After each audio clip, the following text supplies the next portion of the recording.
So now we move on to some very practical tips about how to handle your money, how to make change overseas in Europe, and also some very important packing tips. Now, all of this, of course, you can watch the videos again and everything, but on the packing lists, we're going to make sure that we are able to post online some of those tips, because you might want to have those as reference lists as you prepare to pack, or you begin to look for things that you might want to include in your suitcase, things you might want to exclude from your suitcase, and that sort of stuff. So you're going to have those lists available, so you don't have to memorize all of this by any stretch. My recommendation when it comes to money is don't fight the system. First thing is you're going to need to plan on having about $30 a day for lunch and spending money. Now, lunch doesn't cost $30 a day, but most people I know of that travel over there, if they budget about $30, that's pretty much covering them pretty well. I can get lunch over there for, $10, $12 on average, maybe a little less, maybe a little more, if you follow the tips that I'm going to give you in just a second. But I think that you got to think about things like postcards or cab fare or subway fare, things like this. Or if you want to get into a museum that's not part of our itinerary, that's not covered on our list, or if you want to go to a show or something like that, there's always some of those things.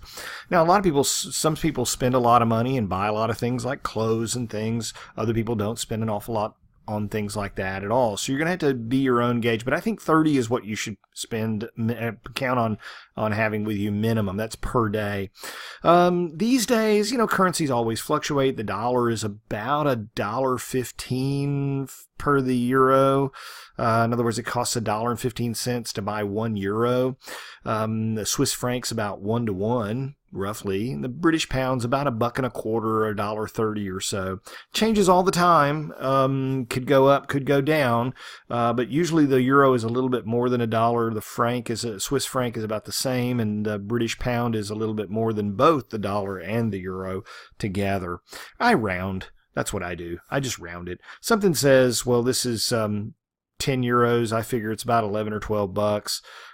Something is 10 pounds, then I know it's $13. But if it's 8 pounds, I'm going to say, oh, it's 10 or 11 bucks. I just round it up in my brain. I think, frankly, ATMs are the best way to go. Now, if you want to use an ATM overseas, you need to make sure that your ATM card is either with credit card company, bad idea, or your local bank back home, and it's linked to your checking account. So make sure it's part of a major network like Cirrus or Pulse, and make sure that it's linked to your checking account, not to a passbook savings account, okay? And make sure you got your PIN. Make sure that you bring it with you, that you've got a backup as well as the ATM.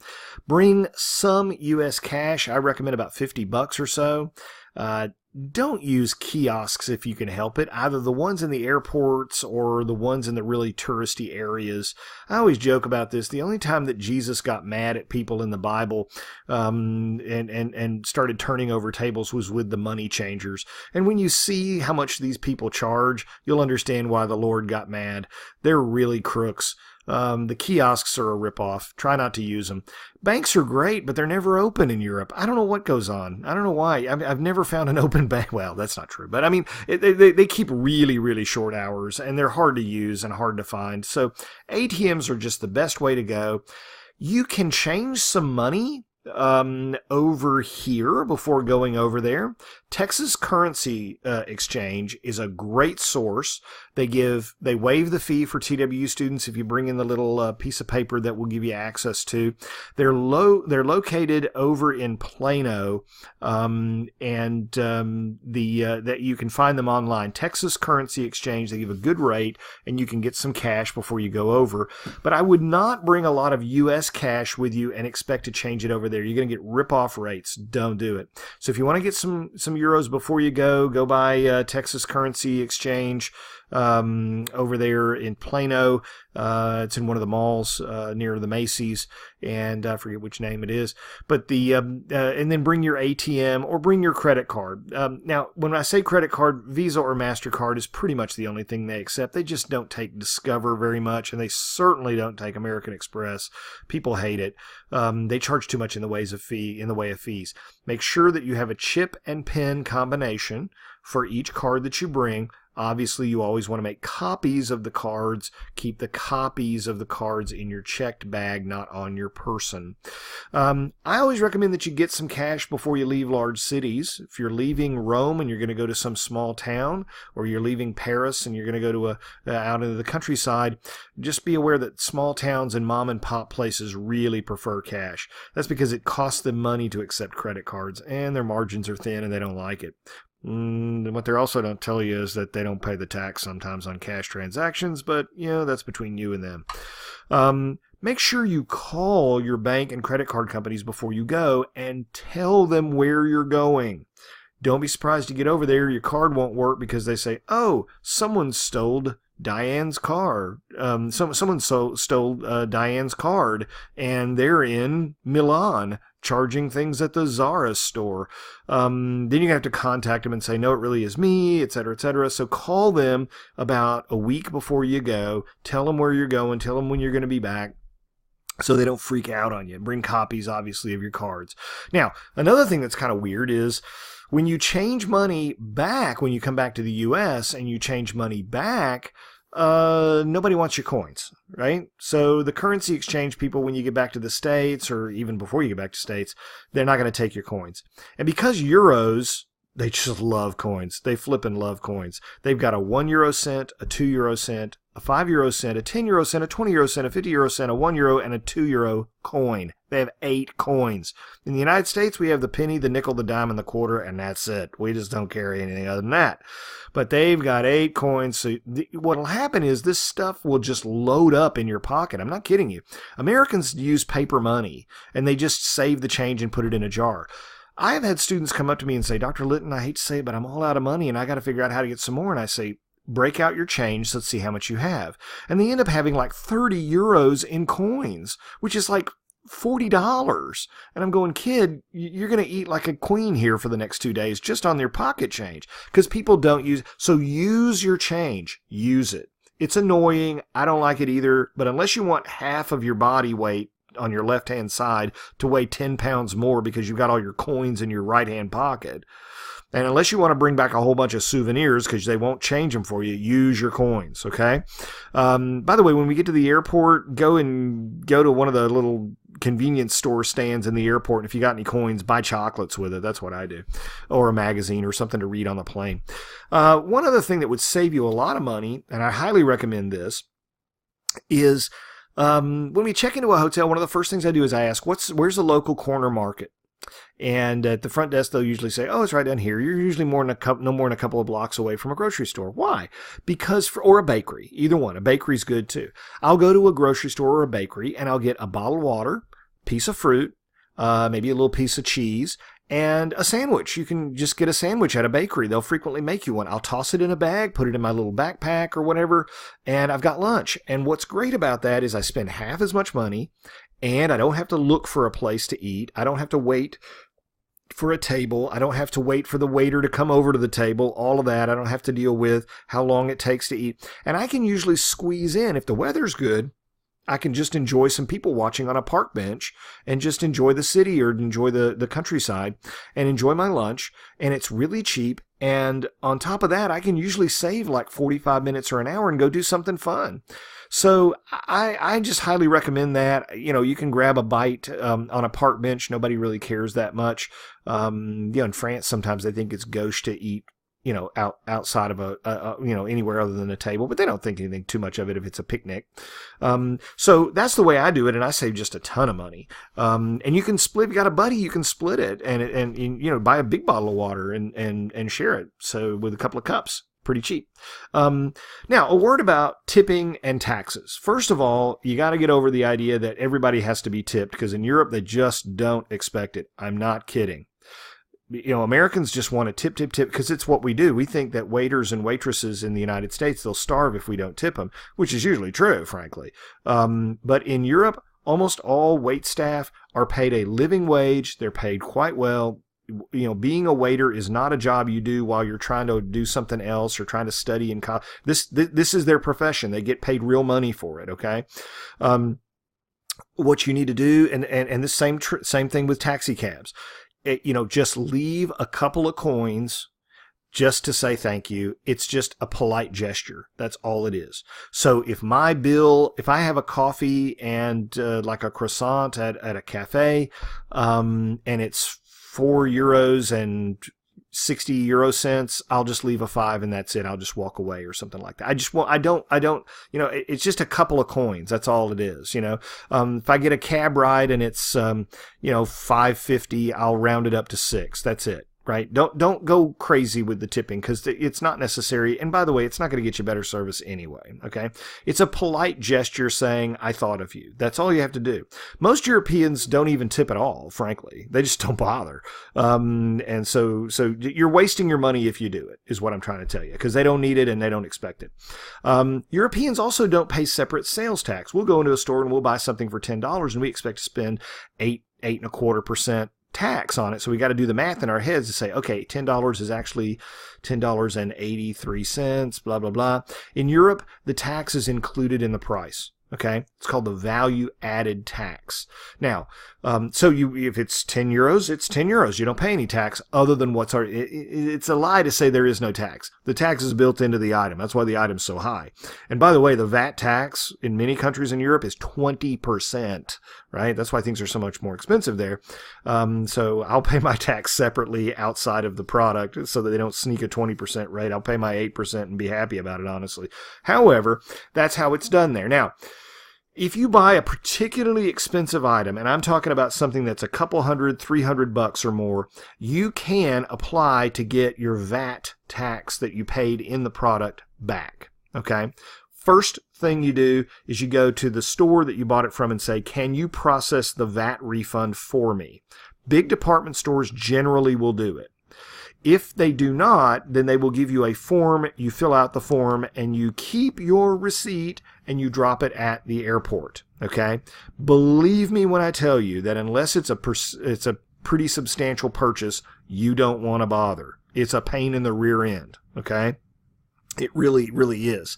So unless you bought something that's $300, $400, something like that, do not bother with this nonsense because you're not going to get it all back anyway. There's a fee. It takes forever. It's just kind of not worth it. So those are some pointers on money. Just commit to doing things the simple way. Don't fight it.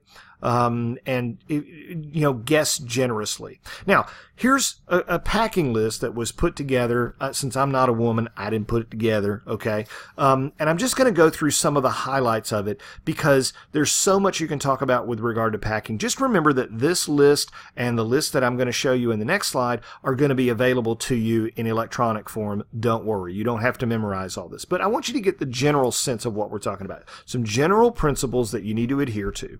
1, be aware that we're going to be indoors and outdoors. Be aware that indoors will be in a lot of old buildings with old heating systems.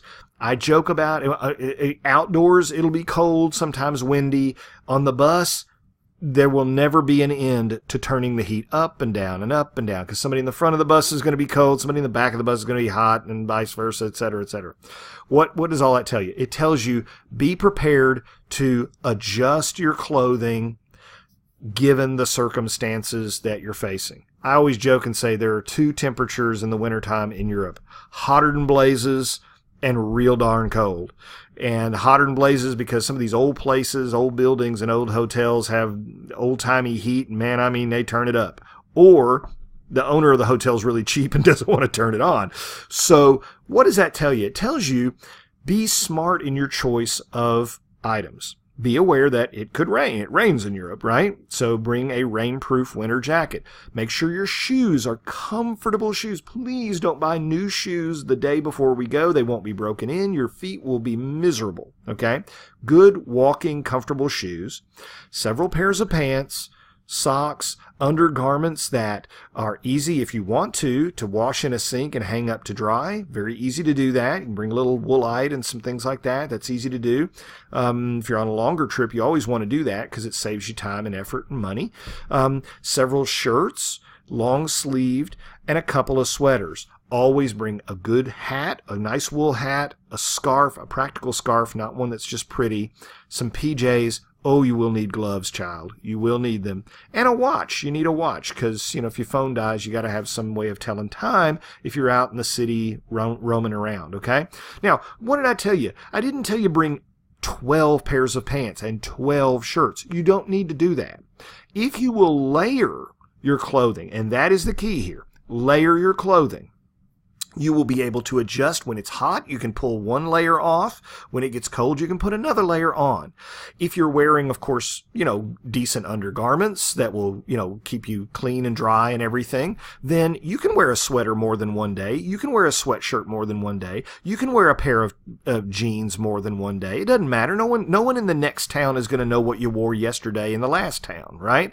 Now, obviously, if you get something dirty, then you got to do something about it, okay? So you don't want to be just like on one pair of jeans or anything like that. That's kind of gross.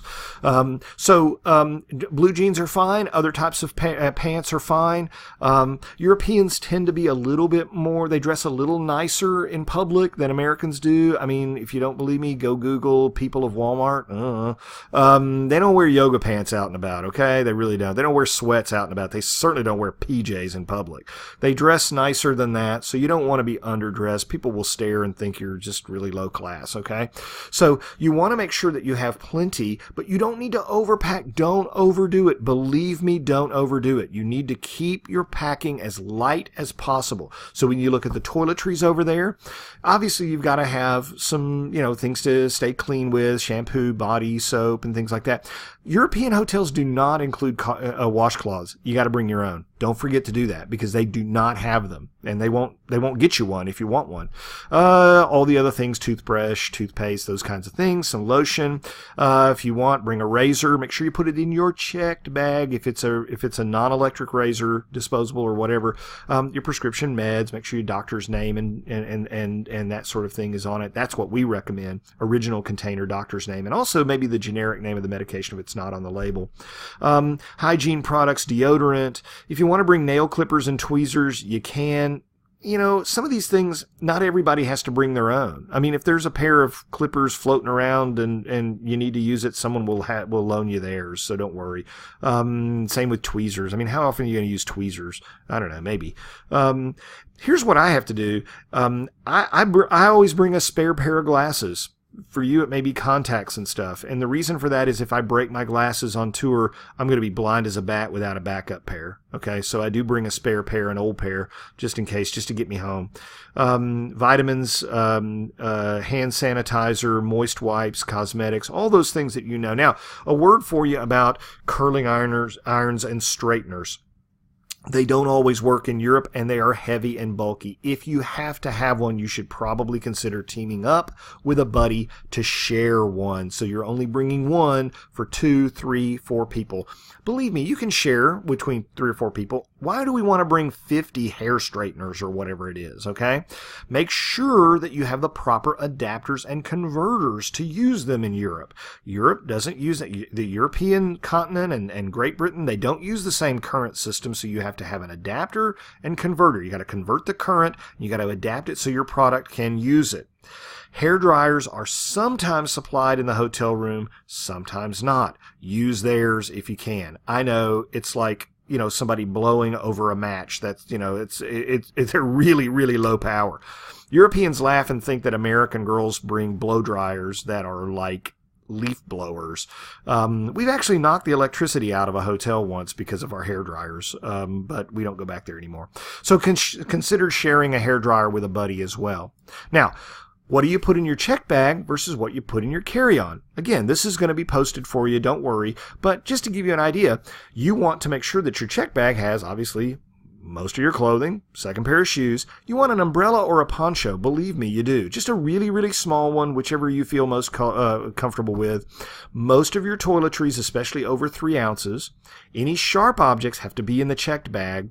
Your chargers, your converters, your spare batteries, all that kind of stuff. A travel alarm, or you can wear a watch on you if you want to. And copies of all of your documents, passport, credit cards, debit cards, etc., goes in your checked bags.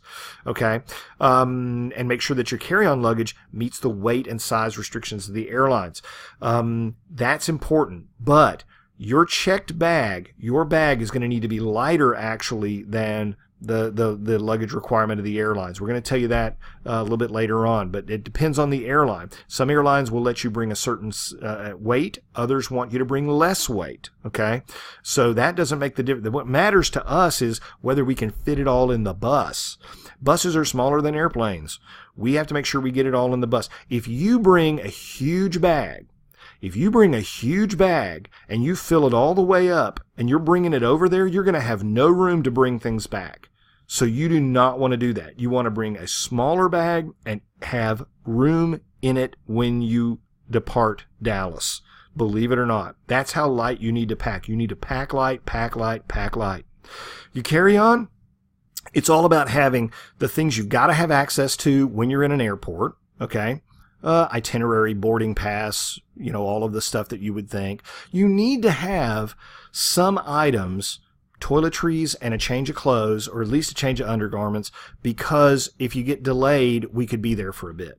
And if all your stuff is in your check bag and your check bag has been checked already, then you got no way of, freshening up and changing your clothes, brushing your teeth, all that kind of stuff. Any medication you should bring in your carry-on. You don't want to get separated from important medication. Your valuables, and oh, by the way, don't bring grandma's antique brooch. Don't do it. Don't bring any valuable jewelry if you can help it, okay? But anything that is valuable, have it on you at all times. Do not put it in the checked bag. Okay, I recommend that you use a TSA lock on your checked bag, because the TSA locks, which they sell Target, Walmart, wherever, are very easy, and the TSA can get into it without having to rip your bag open or break your lock. That's what I would do.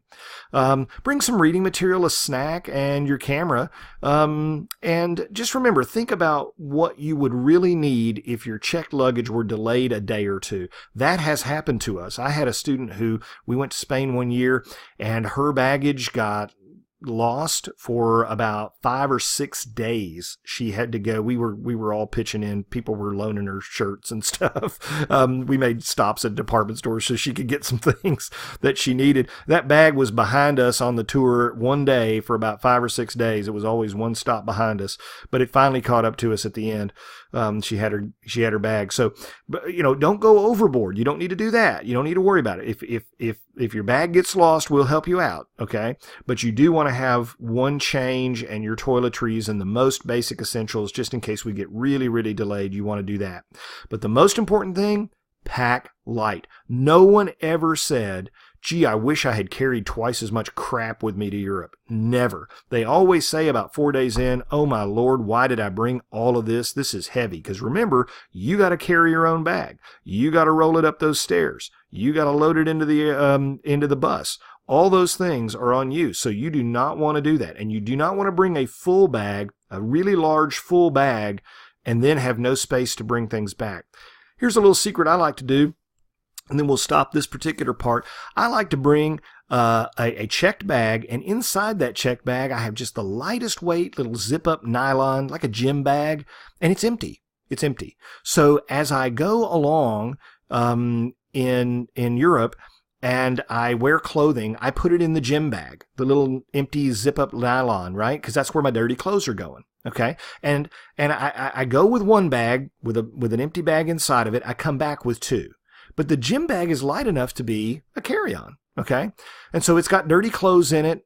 But what I'm doing is I'm emptying out my checked bag, and that's where I put stuff I'm bringing back for family and friends, right? So it's a pretty good system. I don't know. I like it. Anyway, our next part is going to be about some travel tips and getting through immigration and customs. So stay tuned for that one. Okay.